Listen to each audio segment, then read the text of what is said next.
Hey guys, in this video, I'm going to show you how you can improve your audio so it stops sounding like this and starts sounding more like this. And best of all, this little one trick, little hack is going to cost you less than $20 if you already have all the basic gear. So first, let me define the goal of what we're trying to achieve. I'm trying to achieve a one stand setup that can be portable, modular, so that you can easily dismantle it and reassemble it so that it doesn't have to stay around in a small, tiny studio. So you don't have to look at it all the time. It doesn't have to be there permanently. And best of all, you can always reframe your shot by quickly taking this and moving it to a different location.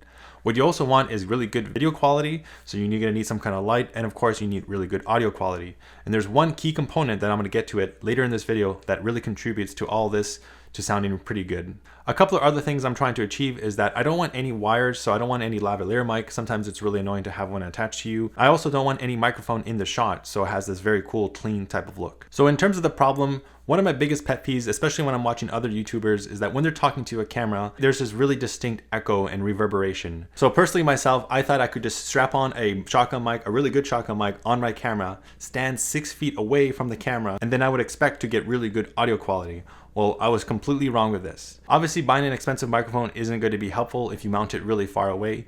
You could even get a really cheap Rode video micro, have it mounted closer to your audio source, and then compare that to a microphone that's really far away, like a very expensive NTG mic, maybe it costs like $1,000. And I'm sure that the Rode Video Micro would sound a lot better in this case. So right now I'm about 5 feet away from the camera. That's a pretty far distance, and the microphone is currently intact right on top of the camera. Right now you can probably hear a lot of reverberation, a lot of echoes and stuff like that, so it doesn't sound very pleasing to the audience at all. So when it comes to sound, distance is king. It is the king of the game. The closer you are to the microphone, the better the audio quality is going to be. There's going to be less reverb, there's going to be less echoes, your voice is going to sound richer and fuller, and overall it's just going to sound a lot more crisp. At the end of the day, you can't beat physics. The same also applies to lights as it does to audio. This cat is going crazy. Now, one of the things that a lot of people need to do is treat their room. I'm currently speaking in an untreated room, and I don't think that's absolutely necessary because first of all, it's gonna look very ugly. Maybe you don't want your bedroom to look like a studio all the time because it reminds you of work. You don't want to see that. So I'm trying to find something that isn't so destructive to your room and requires you to, treat it and all that stuff. So you might be saying to yourself, okay, the solution is very obvious. Just get much closer to the camera. The issue with that is you kind of have this really unflattering type of look where you kind of get more distorted, and the wider your lens, the more distortion you're going to have. So I really don't recommend that. I just don't like that look. Standing a little bit further, there's going to be less compression or less distortion on your face, so you get a more appealing type of look. So moving closer to the camera while the microphone is mounted on top of the camera is out of the question unless you have an wide angle lens, which generally costs a lot more money. This leads me to my next potential solution, is to simply go out and buy a wide angle lens, something 24 millimeters or less. Right now I'm filming on 24 millimeters, and I find that if I get too close, it just doesn't look very flattering. So moving back a little bit kind of helps with all that distortion, as I mentioned before. But sure, if you get like a 16, 17, 18, 20 millimeter lens on a 35 mm full frame equivalent, it's going to look a lot better and you can get closer, but you still get that weird distortion, and maybe that's the type of look you're going for, but I'd rather not have the background show too much. So sticking to a focal length of 24 to 35 to 50 is more reasonable in my circumstances. Another potential solution is to simply boom the mic. Now personally, for my taste, I find that is way too much effort to start filming a video. Having to get a separate tripod or C-stand, which costs more money, and it's just more bulk, more things to add into your studio kit, and then you have to mount it. There's just a lot of effort and a lot of work to do that. And sure, you can get shots that are much further away than being up close, but I still think it's just way too much work. So of course we can use a lavalier mic, but that can be pretty annoying because you're gonna have something attached to your chest all the time, and then you have these wires dangling. It's just a very annoying setup. Now personally for me, I don't like that look. I don't like having that look of a lapel mic. It looks very kind of corporate-y. And I also find that the sound quality that I get from it to be rather muddy, not very clear, at least not as good as a shotgun microphone. Another thing that is potentially destructive to your camera gear is that when you're using a wired lav mic, sometimes you just forget that you're attached.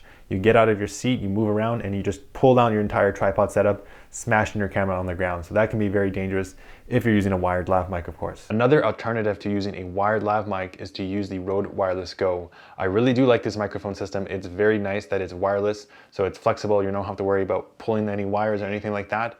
but I find that sticking on this near my chest to be really annoying. And worst of all, sometimes you get hot and sweaty. The plastic is touching your skin. Sometimes it would fall into the shirt and then my voice would be muffled. I wouldn't notice it. So it can be very tricky to get that correct. You kind of have to mount it in a very specific way. I also found the sound quality to be not as good as a shotgun mic. It's also battery powered, so you have to remember to always charge it. And I also find this to be a very expensive piece of kit. And then for people out there who are very afraid of wireless signals penetrating your body and stuff like that, that can be a little bit scary. So maybe that's just one of the reasons why having a lav mic or Rode Wireless Go isn't the best solution after all. Now, of course, it depends on the shot. If you're gonna be really far away from the camera and demonstrating something moving around, a shotgun mic is not gonna be helpful at all. Obviously opt for a lavalier mic because that is the appropriate type of equipment to use in that scenario. But like I said, I'm just talking about a talking head A-roll setup. What is the trick, the solution to this? The key component that helps me achieve this type of look where I'm not too close to the camera, but I'm not too far away from the camera, I don't have anything encumbering me, is to get a magic arm. Now, right now I'm using the newer 11.5 inch magic arm, and I've added some additional optional accessories, which I'll get into more details. But I also want to list all the necessary components to build this A-roll talking head vlogging machine. Now, you probably have most of this gear. Obviously, the first thing you need is some kind of tabletop tripod or any type of tripod.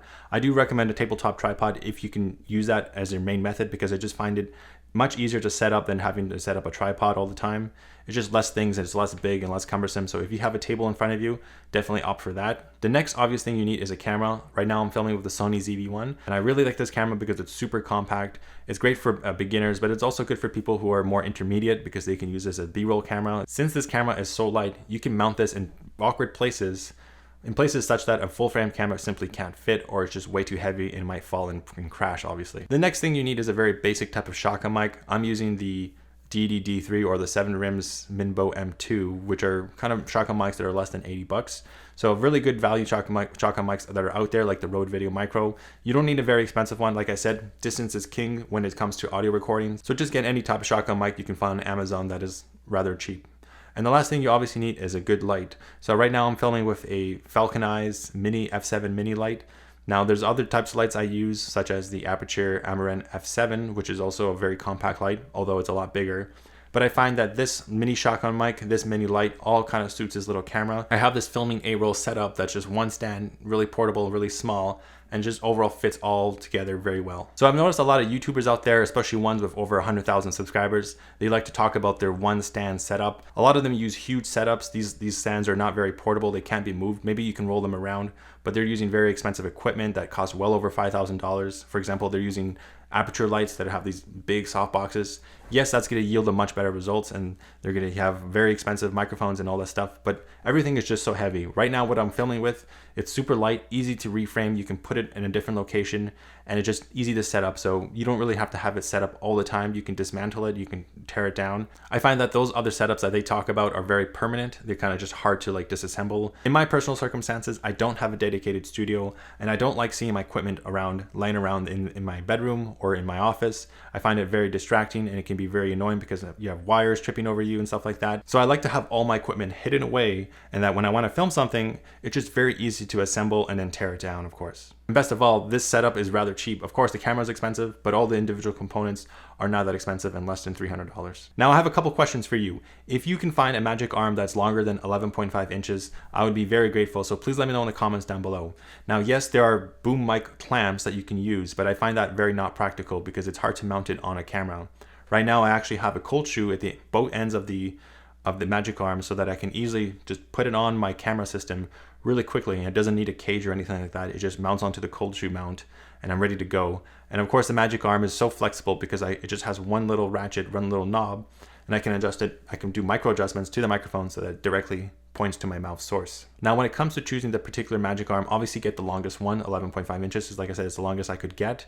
But you can also opt for one with a 1/4 at the end, or one with a cold shoe adapter. Now, I chose the one with a 1/4, but then I ended up finding that it was much easier to just have it as a cold shoe at the end. So I bought a cold shoe adapter for the 1/4 with a female 1/4, so I could attach it at the end, so that I can mount it on the camera very easily. And this is also optional at the end of the other side where the microphone rests. I also added a cold shoe mount so that it's very easy to take the shotgun mic on and off. Now, in this case, I'm never ever going to remove the shotgun mic from that, so it's totally unnecessary to buy that. But if you do want it, the option to quickly unmount and remount it, the shotgun mic on the end of the Magic Arm. That is also a very good accessory to add to the kit. Now obviously you're going to need some kind of extension cord for the microphone, and now you can buy this really small one. You don't need to get a very long one like 6 feet. This will make the wires a lot easier to manage. So in the end, I have to say I'm very pleased with the results. I noticed that there is less reverberation. My sound sounds better when the microphone is obviously mounted closer than when it's mounted on top of the camera. And best of all, I have no lav mic. This setup is really easy. I can move it around. For example, like I can just move it here and like reframe it kind of like that. So you can do all these types of things, and it's just really easy to, like I said, take it down and build it back up.